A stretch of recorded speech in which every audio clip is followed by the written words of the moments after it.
Hey guys, it's me again, and I'm back at a reasonable time, but also still the wrong video. But this time I have a defense, because you see I was actually doing research for my top 10. Mother, Vanilla. She's attractive and is the size of an... But while I was doing my research, I suddenly scrolled upon a video that made me realize what my new top 10 would be.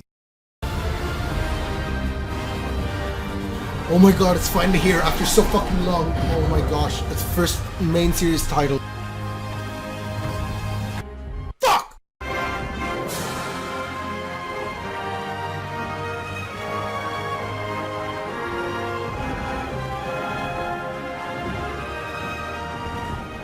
Yup, Monster Hunter Wilds has finally been announced, and it's already one of my most anticipated games. I've been looking forward to this since Monster Hunter World even, and it looks exactly what I wanted from just that trailer. And since it's been announced and I'm so excited, I think now is finally the time that I want to make my top 10 Monster Hunter monsters. I think my list has finally become one that I genuinely believe will remain my top 10 until Monster Hunter Wilds comes out. Now before we start the list, let me just say the rules. Basically there are none. If I fought a monster or I haven't, that does not matter for me, it could get on the list. The only rule is it has to be one of each monster. If I have Zinogre, I can't have Stygian Zinogre as well. It has to be one or the other. I can mention the other if they're both very close, but only really one of them can win. But with really all the rules out of the way, it's time to just start the video.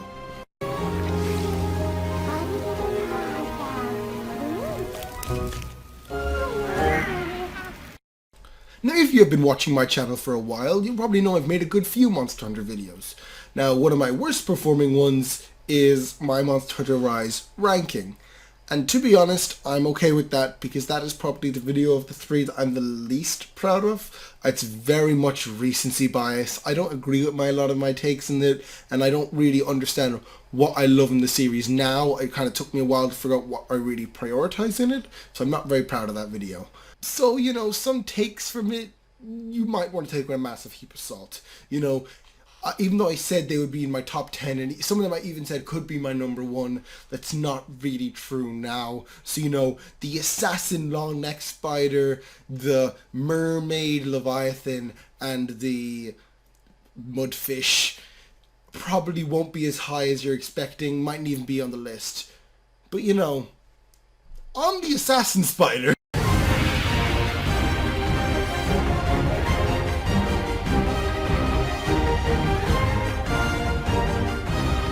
yeah, I just had to keep them in. They're just such a cool monster. One of the best designs in the series still. Amazing ecology with the way they act around with their young and use them as their anchor points, using the web so strongly.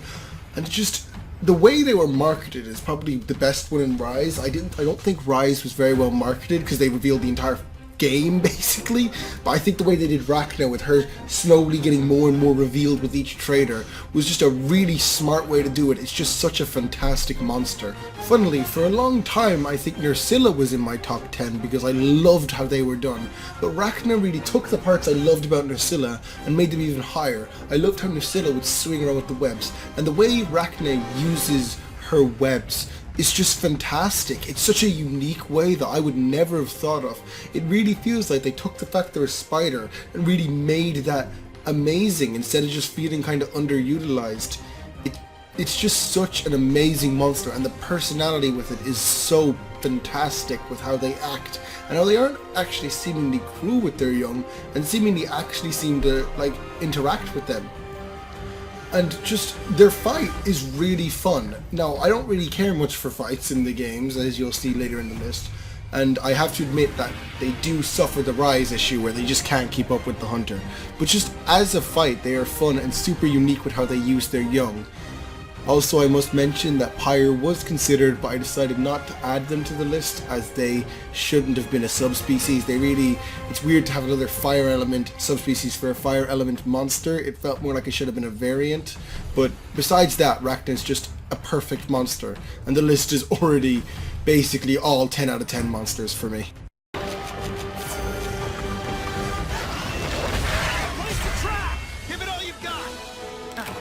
That's a wrap.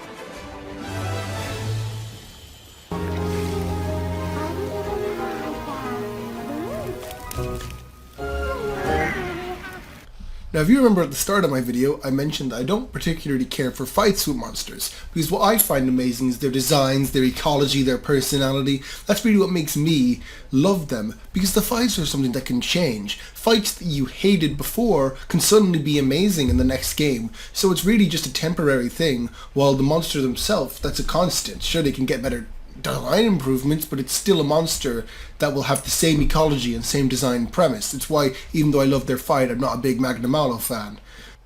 So, while the monster here I haven't fought, and from what I've heard people are kind of iffy on the fight, considering it boring, I just really like snakes.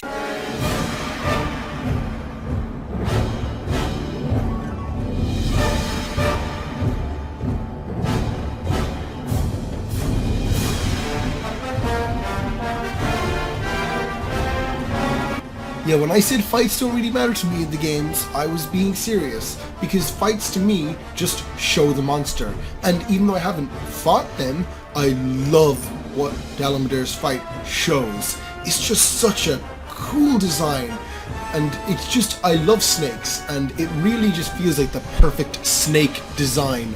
In my opinion, it's one of the best examples of how spikiness does not mean over-designed, because it is quite a spiky looking monster, but the way that it uses the hooks to grip into the mountains, which really fits the ecology of the creature, it's just such a perfect design for what it's meant to be. And while, yes, some do say that, oh, we don't know how it eats, how would something like this feed? You know, that's something that could be discussed. There's many theories that can be added to the mystery of Dalameter, which I think is amazing. It's just, even though it's not a dragon, it's actually the perfect example of an Elder Dragon, because it's such a mystery, but it feels like there is an answer that we just don't know yet. One of my favorite theories is that it absorbs bioenergy in the mountains, such as Safi Jiva does, explaining why it's so barren there. But it's just such a unique way to do it, because it's not your traditional Elder Dragon, even though it's actually perfectly fit for the classification. Especially since, as you saw in the intro, it has one of the coolest moves in any monster, being its massive blue bee. And let's just get the obvious snake out of the room. Why isn't Shah Dalameter here instead, since it's basically Dalameter but better in every way? Well, Shah Dalameter is a variant of Dalameter, and I usually just personally mesh them together because what I love is in the fight, and it is a part of the ecology of Dalameter with its shedding. So really, separating both is kind of pointless to me when they're both the exact same monster, but I would love to see both, especially Shah, remade with wild graphics. Imagining that size of a creature with the detail we saw, even more than actually the detail we saw in the world, would just be such a fantastic design to see in modern Monster Hunter.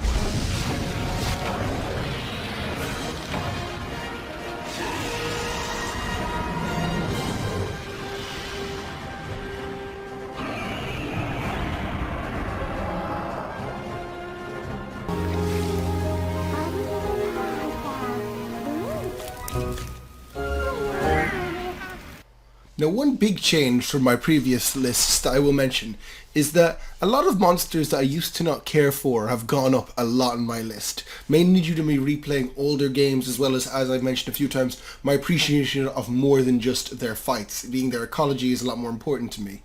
But this does mean that some monsters that I used to absolutely adore have gone down, even if I actually still adore the fights equal amount as I did previously. So what I'm basically saying is, while I used to say this boss was in my top 5, even though he's still worthy of it, he's now number 8 on the list.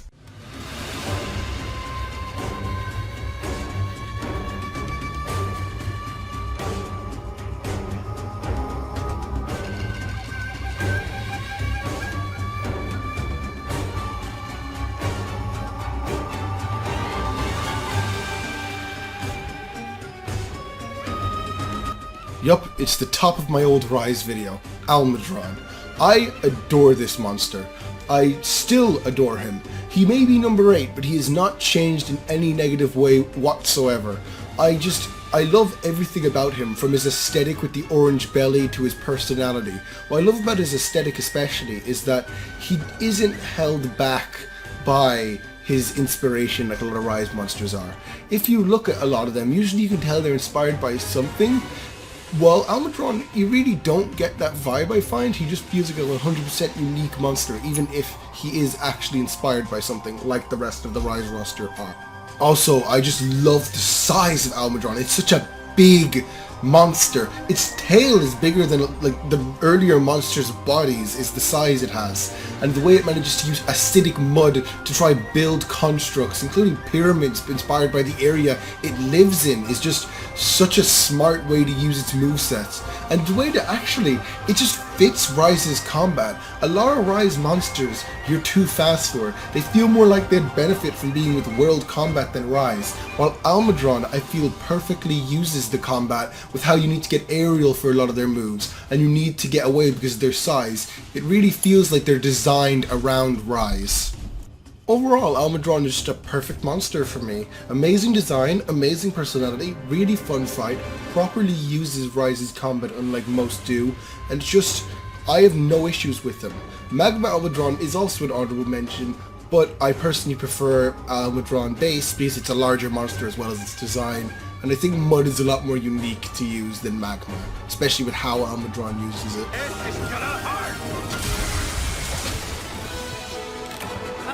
Easy peasy.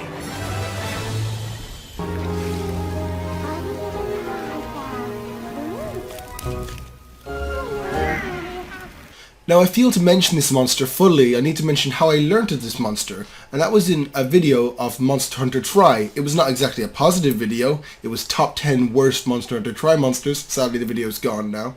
But I remember very much that while I agreed with most of the takes because I didn't care for ecology, there was one monster that I just always loved the design of, and my love has just grown more and more over time. And that monster is Lagiacrus.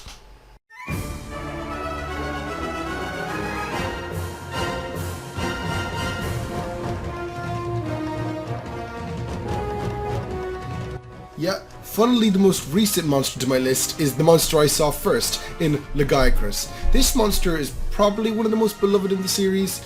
It was at first a bit mixed, funnily, on launch from what I saw, but as times went on, more and more people have just grown to appreciate what a fantastic monster this is. The design is the perfect mix of simplicity, but an amazing concept. It doesn't need all these new things added to it. It simply relies on being a badass eel crocodile that it just works. And this is a bit of a confession as well, because like Delamadur, I haven't truly fought Lagiacrus. I fought him in Generations, but I've never fought his 3rd gen version, which usually wouldn't matter in my opinion, but there's no underwater in Generations, which means the main part of Lagiacrus's fight is not there.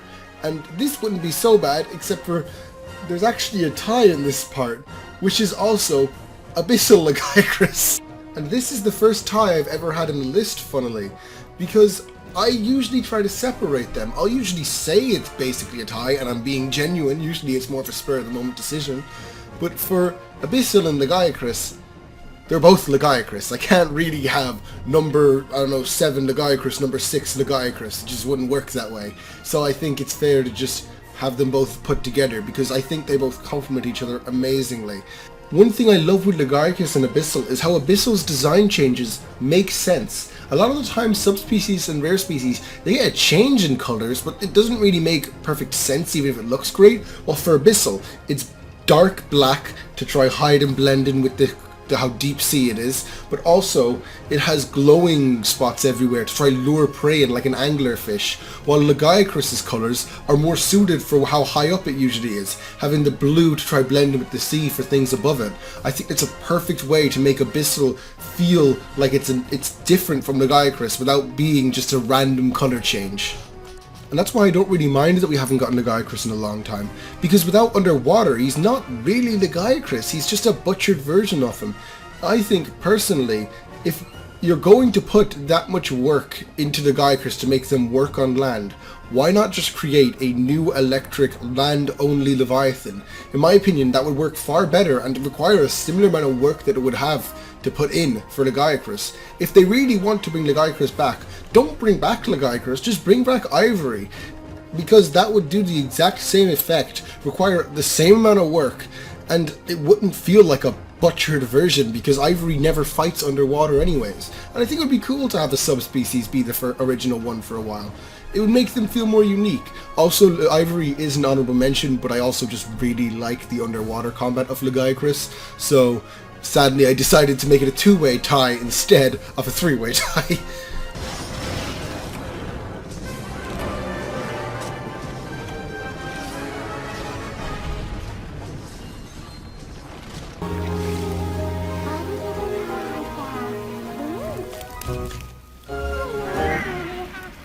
For me in Monster Hunter, there are two types of encounters. There are hunts and there are bosses. The differences aren't massive, but the major one is bosses will get their own arena, where they won't be roaming anywhere or anything like that, while hunts will be set in a set area, such as the Ancient Forest world. On average, I do prefer hunts to bosses because I love the monsters and to watch how they interact with the zone. But that doesn't mean we can have some amazing bosses. The Black Dragons and obviously Dalamadur, those are both bosses, and all of them are fantastic. But this does not mean I want them to change anything. All the bosses are perfect as they are and should stay in their one arena because that's what they're designed to be around. And putting them into an area would not benefit them. And while they mightn't be my favourite boss mechanically, this is my favourite one of the boss monsters. And that monster is Amatsu.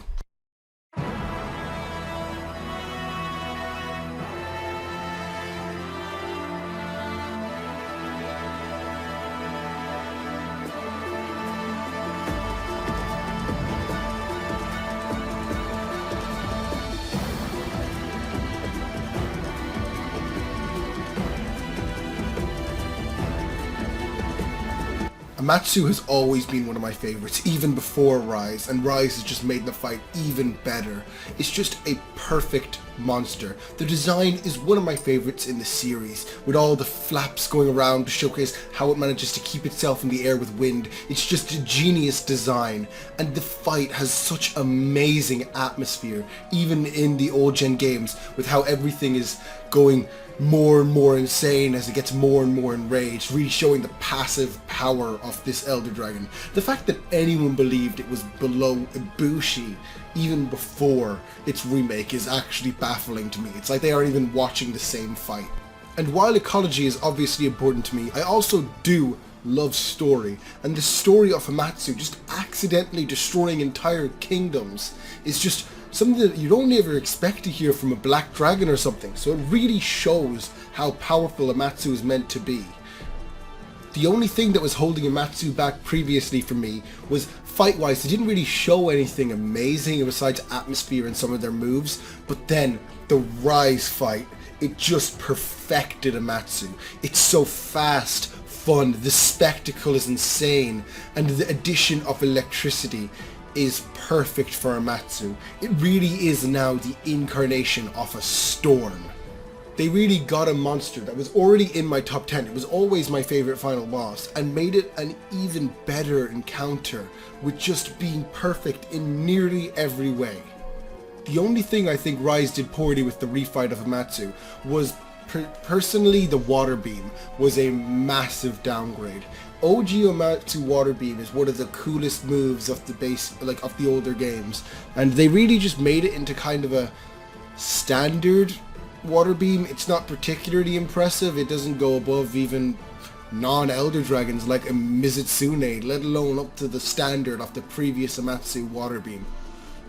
But while the water beam is problematic that it's not as good anymore, the sound design overall is perfect. The roar remains as amazing as it always was. It's one of my favorite roars in the series, definitely top 5. It's just so unique and powerful. It's fitting for a monster of its power. And it's just so great to see that one of the strongest monsters, I would say the second strongest non-first class monster, is not a dragon. Actually, both of them aren't dragons. One of them's Dalamadur, a snake wyvern, and the other's a leviathan in Amatsu. And it's just so cool to see more diversity in the powerful elder dragons instead of all being dragons, which just really adds to my love of Amatsu. And to be honest, spoilers for the rest of the list, I genuinely don't think they'll ever be able to make a final boss for me that I'm going to love nearly as much as Amatsu. Dalamadur is the closest for me, but I still prefer Amatsu by a solid amount.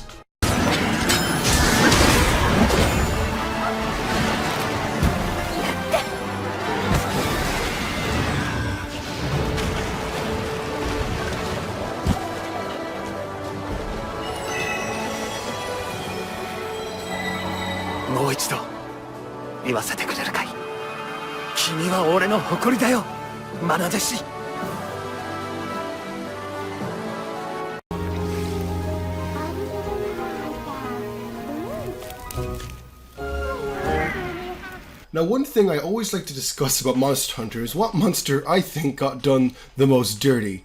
And it used to be, Chameleos or Lagiacrus for me, but really with time I've realized that, especially with Chameleos now being here, it's not Lagiacrus, because Lagiacrus has valid reason for not being there. But there's one monster that I swear the Monster Hunter team just loves bullying, and I don't understand why.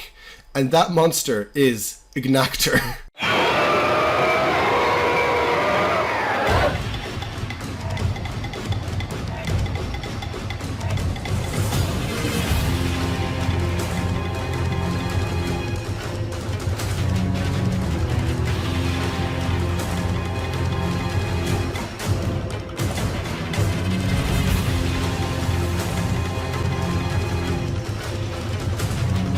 No, Ignactor has always been one I've appreciated, but it really is a case of absence makes the heart grow fonder, because he wasn't even being really considered for my top 10 until I refought him a couple times, and then I just realized that he's just such a fantastic monster, especially the sound design with him.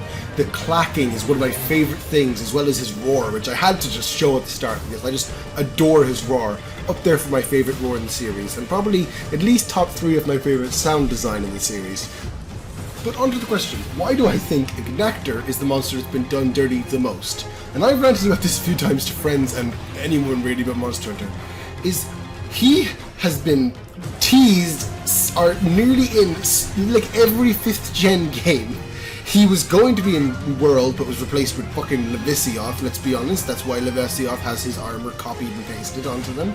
And then in MH Stories 2, they have Ignactor, you can't ride him, so like he's pointless. Same for the original Monster Destroyer, so he's pointless to be there. And then in Rise, we have Rock Tours, so they clearly had him planned, and then just changed his mind before like replacing him with Magma Almudron. And they are very different, at least, Magma Almudron and Levisioth. But it just felt like they were like, shit, can't make Ignactor, may as well make another Fire Leviathan, which is just really painful. And like, it wouldn't be too bad if he wasn't in it, if I didn't love the monster so much. They still have one of my favorite beams in the series. It's just so satisfying to look at, especially with the clack added beforehand, which is really complemented with their amazing design, with how their lava armor works, in how like when it does a beam or goes underground, it'll heat up, making you able to hit them for more damage, while it'll then cool down, causing their armor to come back up. It's a perfect ecology and gameplay mesh in a fight that I just find just such an ingenious concept. And it really means that even though the fight is old now and his moveset isn't too complex, I still find it really fun because he still has these aspects that makes him such a unique feeling fight. And how can I mention Ignactor without mentioning what is probably the best subspecies in the entire series, and my personal favourite, with Glacial Ignactor. Whoever thought of that is genius. It has the reverse of Ignactor due to it being ice element. When Ignactor burrows, the armor begins to get softer because of that, because it's lava, so it actually is more vulnerable, while when Glacial burrows, the armor becomes harder, making it less durable when it hasn't burrowed. So it's kind of a brilliant reverse of Ignactor that really makes it so the fight feels super unique. And while I love Ignactor's armor, I do personally prefer Glacial's. So you could call it a cut high. I personally give it to Ignactor because I have more nostalgia towards him, but really I love both equally, and both equally deserve to return. Overall, Ignactor is just a perfect monster, and I really hope they return in Wilds. The idea of their armor and beam remade with the graphics of Wilds is something that I just get happy thinking about, because Ignactor deserves it, especially after how many times they've been punched down on in 5th gen.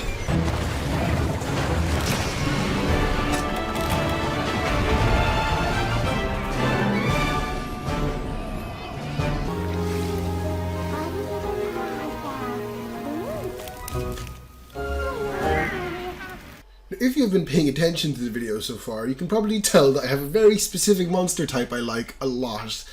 4 out of 6 of the monsters on the list are actually that monster type, well, kind of with the Matsu. I really like Leviathans. I find them just such a fantastic creature. I love how they fit in the world, and they usually utilize water and land really well, unlike Piscine Wyverns, which often don't really work on land. And I would like to say, oh, well, don't worry, we won't have any more Leviathans. But how about we make it a whole 5 instead?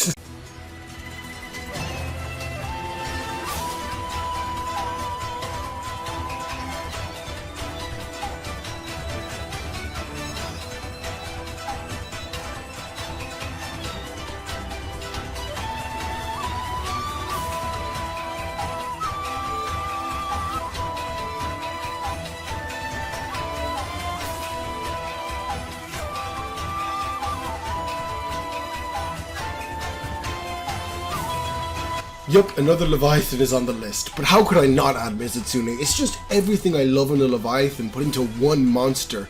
It has this amazing design with the aquatic, but also the land, as well as the beautiful Japanese aesthetic added onto this creature, and none of it feels like it's kind of clashing with the other. It feels like it perfectly meshes together, and just the way it moves around, slipping and sliding, it's like it's swimming on land, which is just so perfect for them as a creature, making them just one of my favorite monsters to just watch. And the way that the slipping isn't just something it uses, it can actually affect you, so you start tripping up.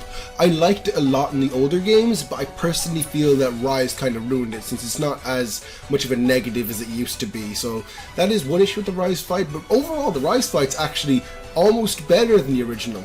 Base Rises I didn't like as much as the original because it was a lot more just range based, which I didn't find as fun, but then Sunbreak managed to perfectly mesh in the two, making it a perfect fight, making it probably my favorite iteration of Mizutsune.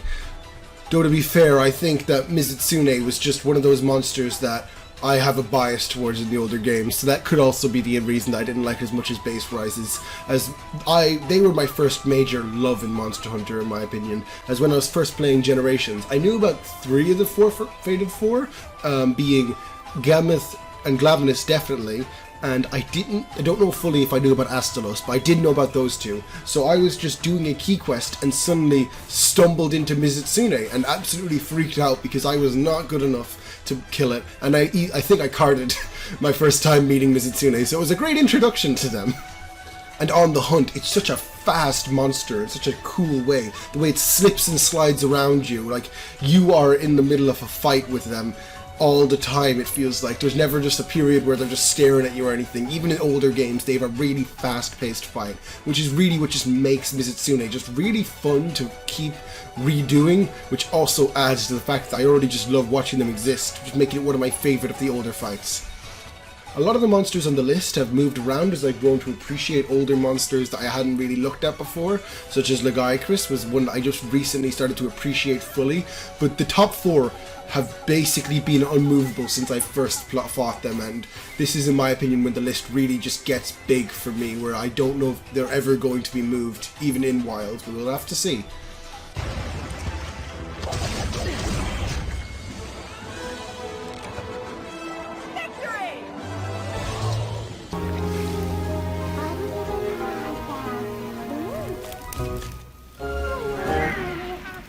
Now, making this list has been full of hard decisions for me, and to be honest, the hardest decision for me has always been my top 3 monsters.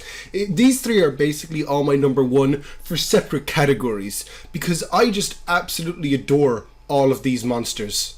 And this has been a really hard choice for me because I love these monsters so much. In my opinion, they will probably never be surpassed unless Wilds just makes something that's perfectly for me. But I think at the moment, my number 3 monster is Odogaron.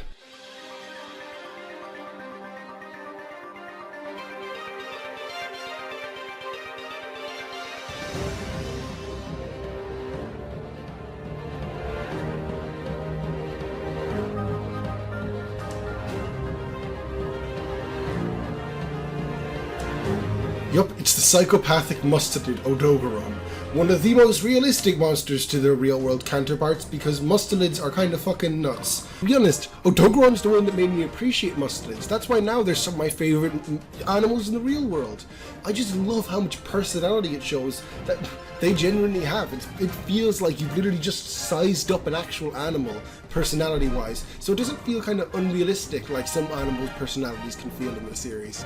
And this mixes perfectly with his inspiration of the Kamaitachi, a type of weasel yokai, as he really manages to still feel unique from his inspiration. As I mentioned with Almadron, I like when they have an inspiration that isn't super apparent, and Odogaron is probably the best at doing that, as it makes so much sense in hindsight, but you wouldn't be able to tell it easily. A lot of people think that he's a dog when he's actually a mustelid-based monster because they don't know about his inspiration, which is really good in my opinion, and it really meshes so well because of his claws, which are able to utilize the inspiration of the blades of the Kamaitachi without just feeling like he's just a monster form of a Kamaitachi.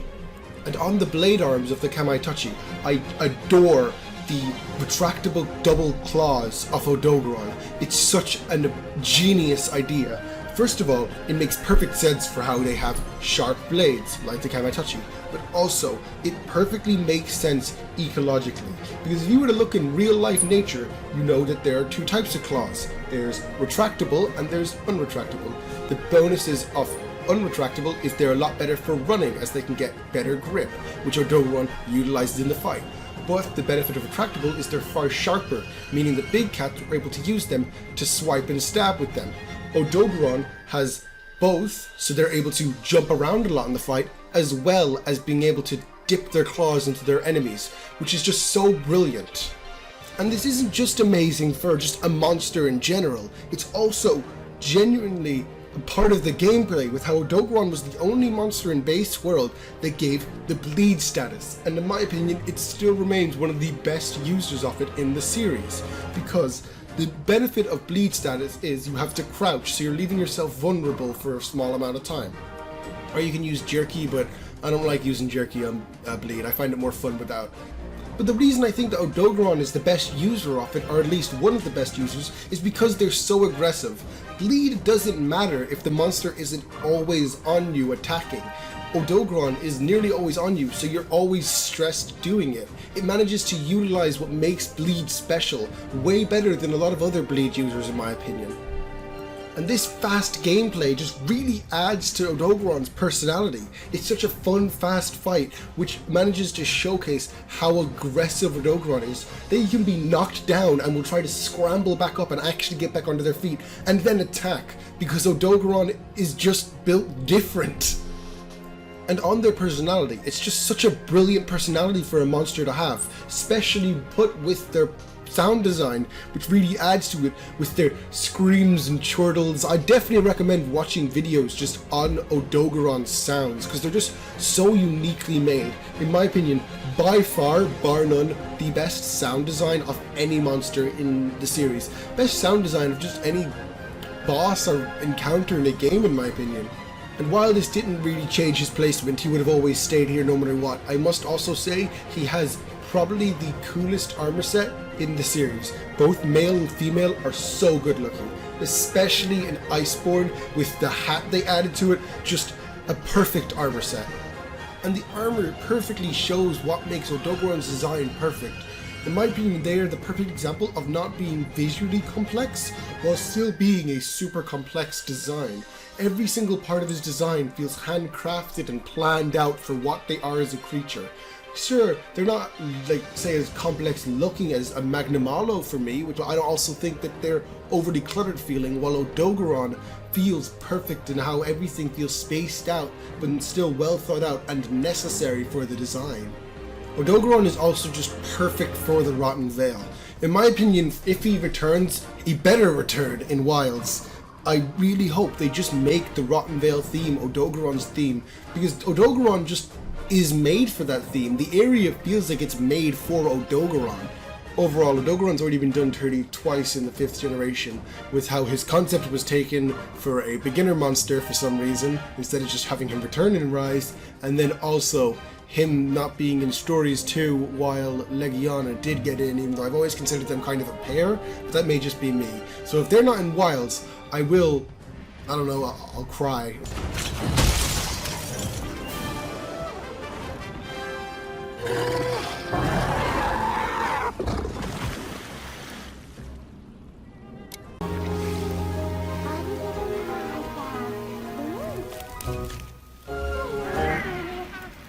Now, one thing that I've been saying a lot throughout this video is that in Monster Hunter, fights don't particularly matter for me. And to be honest, that's not entirely true. You know, some fights I will just fundamentally make me care less about the monster. Cephadrome, I despise. Even if they have anything interesting, I don't enjoy the fight, so it's hard for me to care about the monster. Same for Nightshade. But this can also apply in reverse. Sometimes a monster's fight can be so fun for me that I actually get more interested in the ecology of the monster, and that's what puts them so high for me.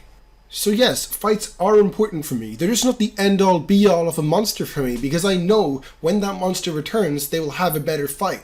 It also just gives older monsters a disadvantage, because their fights just won't be as good as newer monsters. So what I'm basically saying is, the only reason this monster is above Odogaron for me is I prefer their fight.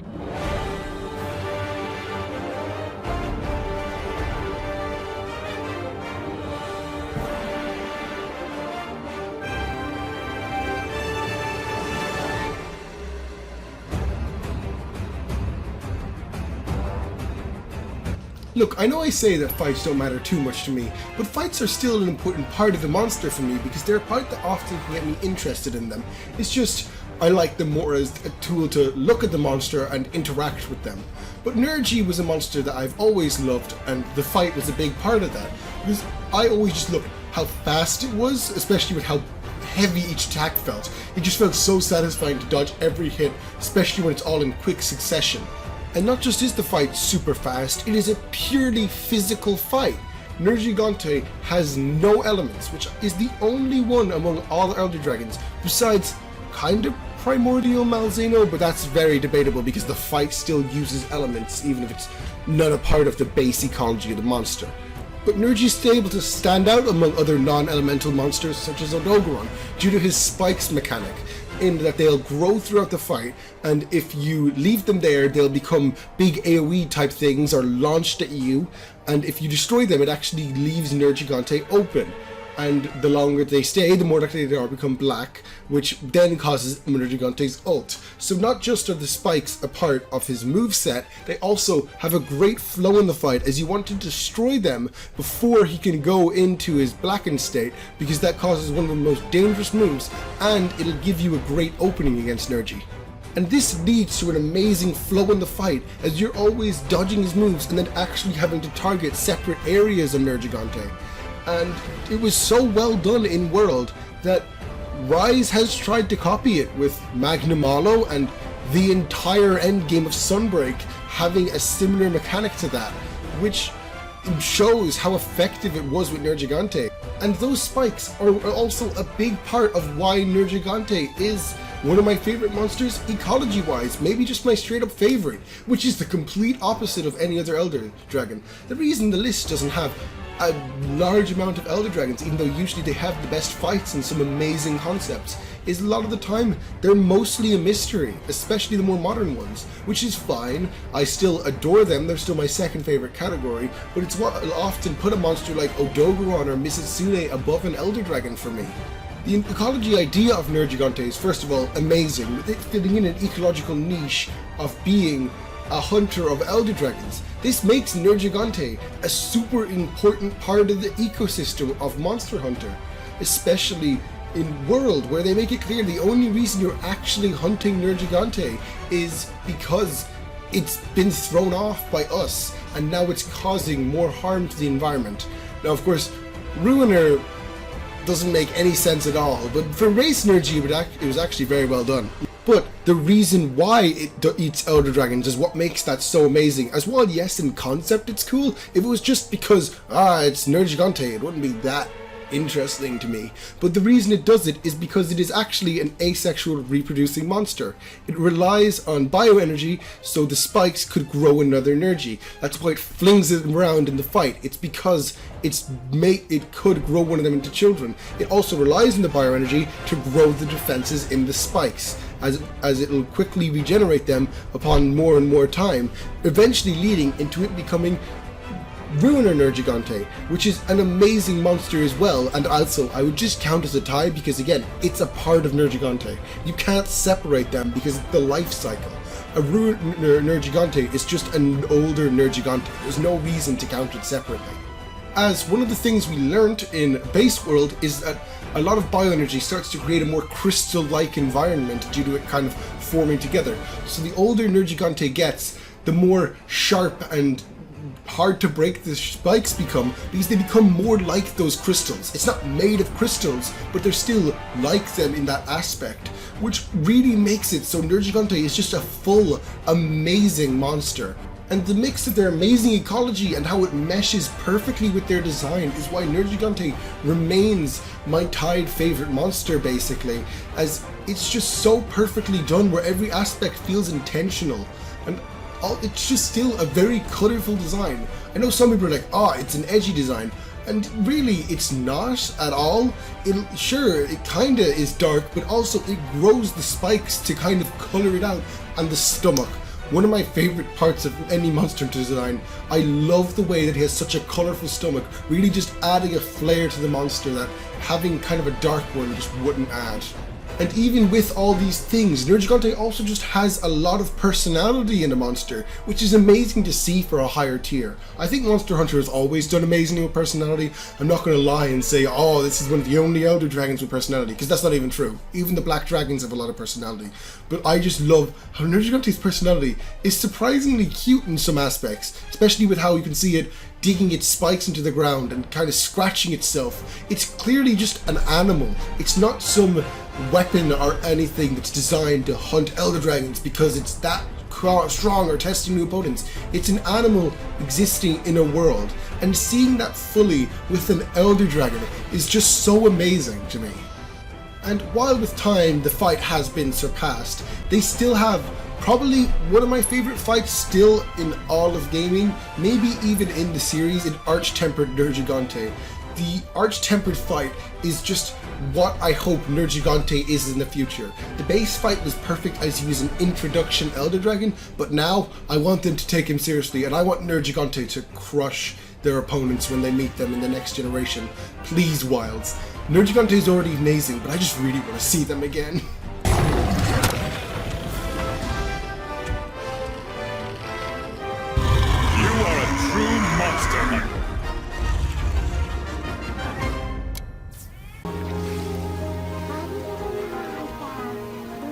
Wait, actually there are honorable mentions for the video before we get on to number 1.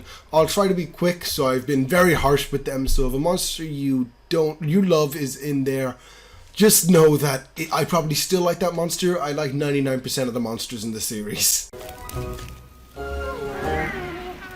Volcano's just a really cool ice monster. I especially love how they have such an elegant moveset. Also, I think Legends Alive would kill me if I didn't have them at least in honorable mentions, so you know. Love the design, love the fight, hate the resistance though. An awesome improvement on base Tigrex, love the design, really hope they return in a future game, just got out due to personal preference. Amazing monster, one of the best final bosses in my opinion, but I'm not as big a fan of the earth aesthetics as I am the other aesthetics of say Amatsu. An amazing subspecies, massive improvement on base Puke, love the water beam, another one that really is just out because the list is just so close with the monsters, so I had to choose some that wouldn't be on.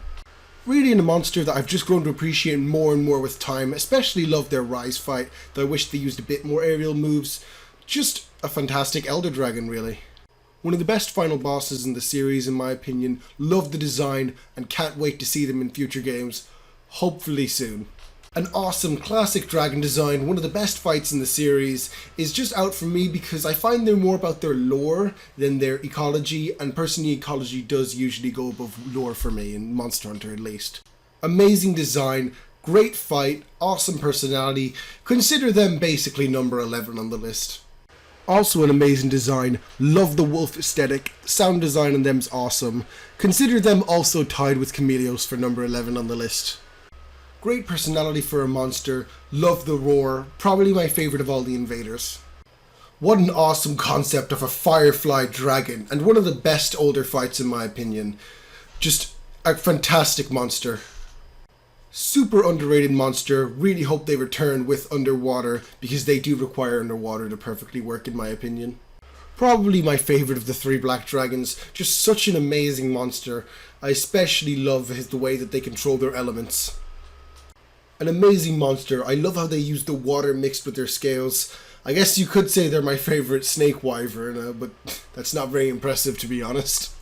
Love the personality and ecology of Rajang, just a really cool monster, and I just find their fight really fun. Only recently started to fully appreciate this monster. I especially love how it requires a whole group of people, as that really just makes it feel like it's a first class monster, which it is. Love the design, love the concept, just wish it didn't have that stupid belly ball dot things on its stomach. If it didn't have that and maybe just had an underwater fight, to be honest, I think it could still be at least up there with Rachna for me. And with that, I think it's fair to say it's time for number 1.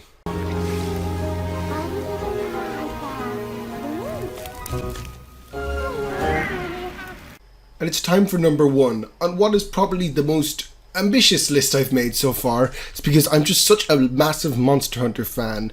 And I would like to say that choosing number 1 was really difficult for me. Because, you know, my top 3 are, as I said, all number 1. So choosing which one of those 3 I wanted to put in the number 1 slot should be a big challenge. But to be honest, it was kind of an obvious choice for me basically ever since I've seen the monster. Because as you can probably tell if you've watched the full video, my favourite monsters are Leviathans, and my other favourites in the series are Elder Dragons. So imagine my shock when I was getting prepared for Iceborne, watching trailers, and suddenly a monster that felt handcrafted for everything I loved in animals just suddenly appeared. And that's what happened with Namielle.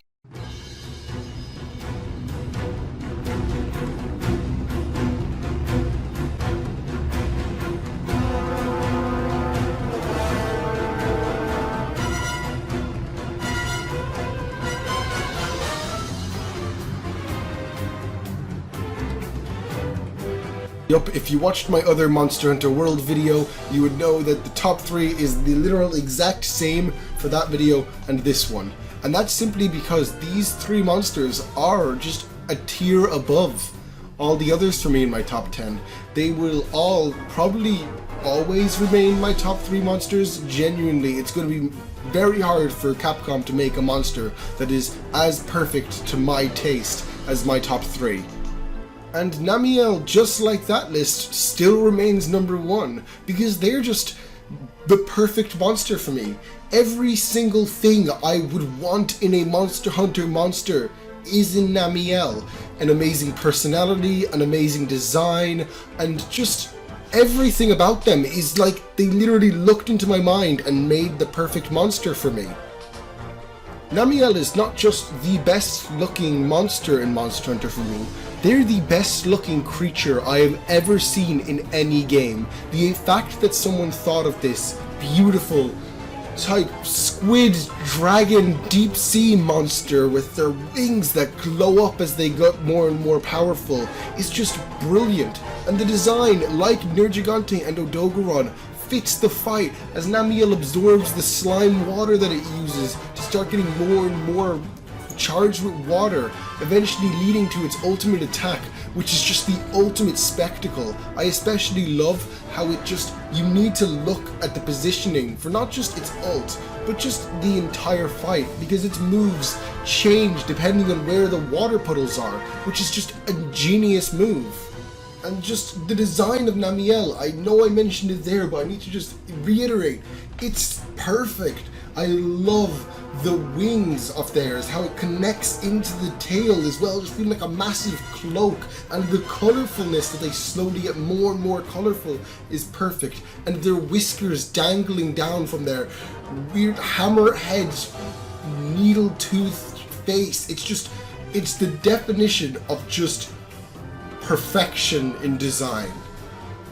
And not just do they change depending on the water, they also perfectly utilize, in my opinion, still remaining, maybe even above Alatreon, the best mixing of elements we have seen so far, with how it uses the lightning and water to attempt to hit you with its lightning attacks. It actually extends depending on the water puddles they use. My only issue with that is I wish it just went full on, because it doesn't go fully extended, it has a limit. I wish as long as it could connect, it would continue going.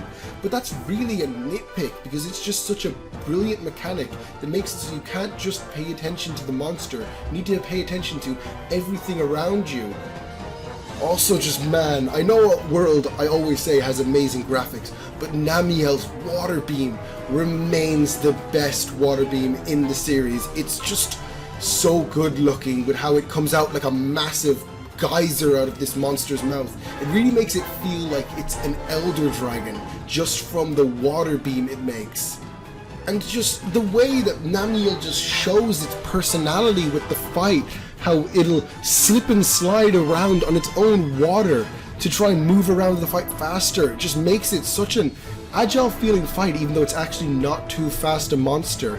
And the sound design it has as well really goes with the personality, as in my opinion the sound design is almost as, if not as good as Odogaron's. It's just brilliant, especially with all of its new unique sounds that it can make that I've never heard even close to in any game. And while this may be a weird take to some, I find Namielle an extremely adorable monster. Sure, it has some scary teeth, but besides that, it's very colourful, and it's surprisingly friendly.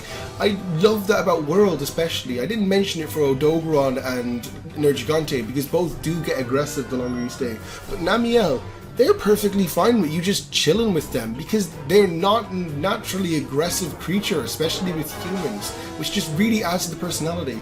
And when fighting them, they have these little things such as the tentacles moving as it makes its own villainous cloak. It's just such a cute, but also creepy at the same time monster. And the thing that really makes Namielle so amazing is the fact we haven't even seen the full monster yet. It is confirmed to be an underwater living creature, so it has a whole half we have just not seen, and yet the half on land we do see is already amazing, and still would be my favorite fight even if we didn't have the fact we have underwater fights to look forward to. Now, is Namielle a perfect fight? No, they have issues. They're not the best fight in Monster Hunter World. I don't even think they would be top 5, maybe even lower. But I do not care, because when I'm fighting them, I'm not nitpicking the fight. I'm just watching this amazing and beautiful monster just moving around the field. And if I do not care, is it really a flaw that I need to mention when that's not what I prioritize when I'm playing against it? And not just were they amazing, I also give Namielle a lot of credit for why I'm such a big Monster Hunter fan today. Because when I first played Monster Hunter, I was definitely interested. I enjoyed Monster Hunter Generations a good bit, really liked World, but I was still just kind of casually looking. I'd be watching some videos in the trailers for Iceborne, but I wasn't even really considering buying it because of the price tag. But then, one day, really early in the morning, I woke up to see that there was a new Elder Dragon announced. And that Elder Dragon was Namielle. And then ever since then, I was convinced I was going to buy Iceborne just to fight this one monster. And when I got to it, it didn't disappoint. It was even better than I expected, actually. This video was very difficult to make. Not as challenging to choose my placements as the last video, but still very challenging, especially number 10. There was a lot of monsters I considered for number 10, but Namielle was always going to be my number 1 because they are everything I love about Monster Hunter in one monster. And while yes, the fight isn't perfect, does it really matter when Namielle is so amazing for me in every other aspect, as well as having a hunt that I just enjoy to watch?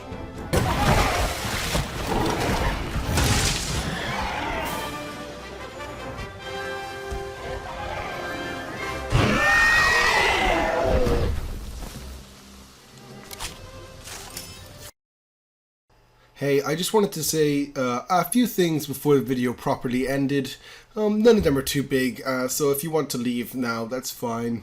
I hope you enjoyed the video, and I know it was a lot longer than I was planning, but it ends up that I had a lot more to say than I had expected. First off is my top 10 bosses video. That video is still very much being planned to be made, and I'm planning on starting it when I can. But the issue is that just recently enough, there's been so many new bosses that could go in it. With the Final Fantasy 16 DLC, me playing Final Fantasy 14 and going into Savage content, Elden Ring DLC possibly being around the corner for all we know. There's just so much stuff going on now that it's really hard to be like, should I start the video when it can change so quickly. And I must reiterate, I really hope you enjoyed the video, as this has been a video that I've just really been wanting to make ever since basically the end of Sunbreak. Even beforehand, I planned to make it at the end of Sunbreak. I'm just a massive fan of the series and really just want to talk about it, which is why this video is so much longer than the others, and I really hope that I did it justice. And for any who don't even know about the series, I hope I can have even a semi-similar effect as the YouTubers that I used to watch in the series before I played it. And just a slight final note is I had to use a lot of other content for this video, as I don't have all the footage that I would need, so I had to use other videos for certain things, or I don't even have a Switch recorder, so I had to use some other videos for some of the Monster Hunter Rise ones and stuff like that. And if I didn't thank your video for it, I'm really sorry, and you can notify me in the comments and I will try to retcon that. Anyways, I don't want it to be any more long, because I already know this video is going to be way too long. I just want to really just say thanks a lot for watching the video, and I really hope you did enjoy. Bye.